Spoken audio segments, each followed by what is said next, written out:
Hello. Hey guys, Cam with Pro Photo Rental here. Wanted to show you a neat trick. Sometimes people can be on set and they'll have these bounces and they have a hard time folding them and getting them back into their sleeve.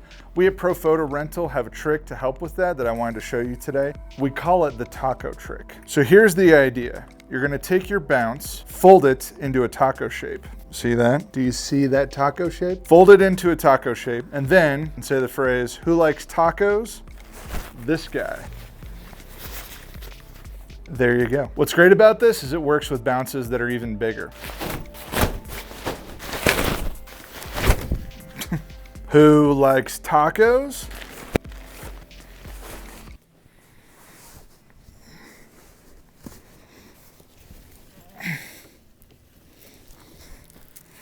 This guy. There you go. Hopefully that's a trick that'll help you do better on set, help things run a little smoother. For more tips and tricks, follow us at Pro Photo Rental, and we'll see you next time.